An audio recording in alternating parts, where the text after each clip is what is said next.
आज मैं आपके साथ एक स्पेशल रेसिपी शेयर करूंगी और वो है व्रत की इडली या सामा की इडली या उपवास की इडली। ये मैंने लिया है 1 कप सामा के चावल, जिसे मैं मिक्सर में डाल दूंगी। आधा कप मैंने लिया है साबूदाना। साबूदाना को आपको भिगोना नहीं है, इसे ड्राई ही पीसना है।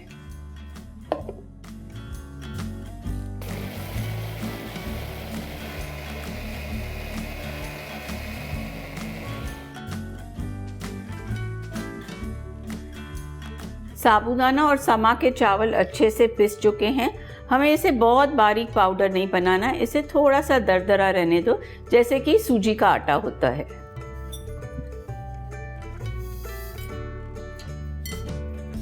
अब इसमें जाएगा 1 कप दही। दही को थोड़ा थोड़ा करके डालेंगे।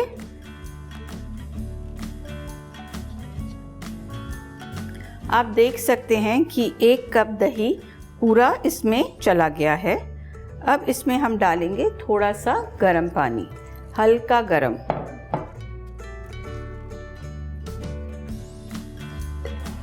पानी को भी थोड़ा थोड़ा डालना है ताकि बीच में गुठलियां नहीं बने। उपवास की इडली बहुत पौष्टिक होती है क्योंकि ये इजीली डाइजेस्ट भी हो जाती है। इसमें न्यूट्रिशनल वैल्यू भी बहुत है और क्योंकि हमने व्रत रखा है, हमारा पेट भी भरपूर रहता है पूरा दिन। इसका बैटर अच्छे से मिक्स हो चुका है। आप देख सकते हैं कि इसकी कंसिस्टेंसी कैसे है। इसे रुक रुक के गिरना चाहिए। अब इसमें डालेंगे कटा हुआ कड़ी पत्ता। इसमें जाएगा सेंधा नमक। व्रत का खाना है तो नमक तो सेंधा ही होगा।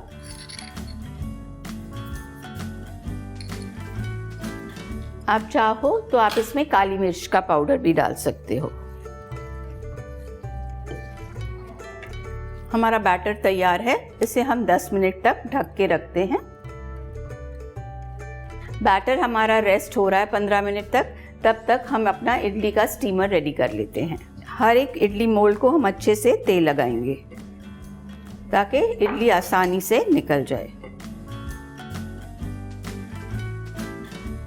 गैस शुरू करते हैं।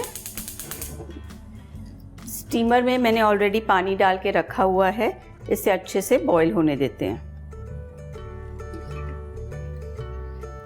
बैटर अच्छे से फर्मेंट हो चुका है। अब इसमें डालेंगे 1 चम्मच इनो फ्रूट सॉल्ट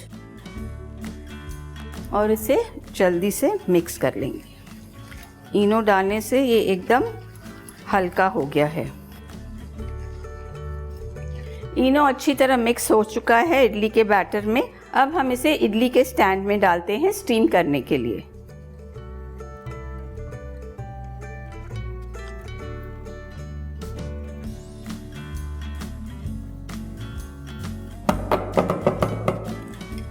दूसरा इडली का मोल्ड भी भर लेते हैं।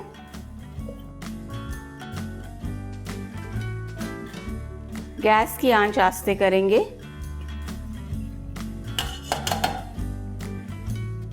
इडली की ट्रे बीच में डालेंगे।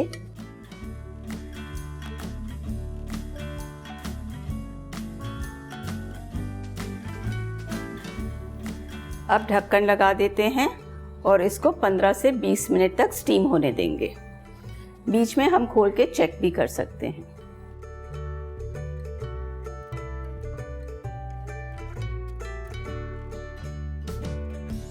15 मिनट हो चुके हैं। गैस बंद करते हैं। आप देख सकते हैं इडलियां अच्छे से फूल गई हैं। छुरी एकदम साफ निकली है, मतलब कि आपकी इडलियां अच्छे से पक चुकी हैं।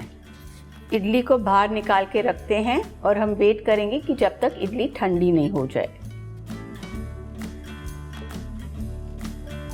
इडली को हल्के हाथ से निकाल लेंगे क्योंकि अब इडली ठंडी हो चुकी है।